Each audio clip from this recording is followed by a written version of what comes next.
Waarom staat er een militaire tank bij de Eeltsje Mar bij Rensjemergeest? Dat is wat een soort mensen die te voorbij rieden haar afvregen. De tank lieket krekt echt, maar niet is wat het lieket, want het is een opblaasbare. Nou, dit is een zogenaamde SA-19, een luchtafweersysteem. Wij hebben geen echte tanks die wij neer kunnen zetten. Dus daar doen wij simulatie van een Russisch object. Wat eventueel op geoefend kan worden door de Nederlandse vliegers. De piloten die weten van tevoren niet waar die objecten staan.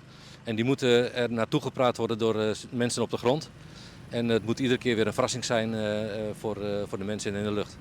Een verrassing voor de mensen in de loft, maar zeker ook voor de ontwittende taskoger op de groen. Ja, ik denk, ik rij even naar mijn visplekje en dan kwam ik dit ding tegen.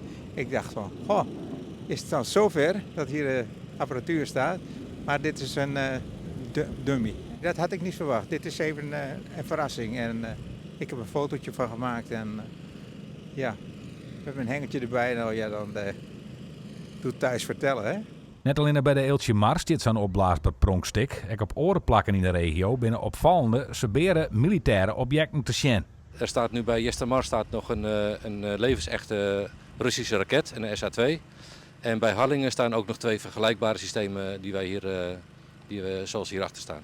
Hoewel de tank dus steeds mij als doel om onschadelijk maken te worden, kunnen wij gerust ademhalen. Ze gooien hier geen echte bommen op, dat zou wel een beetje zonde zijn van het apparaat wat hier achter me staat. Maar er wordt wel een gesimuleerde aanval op uitgevoerd, waarbij het net is alsof er een vliegtuig naar het doel toevliegt.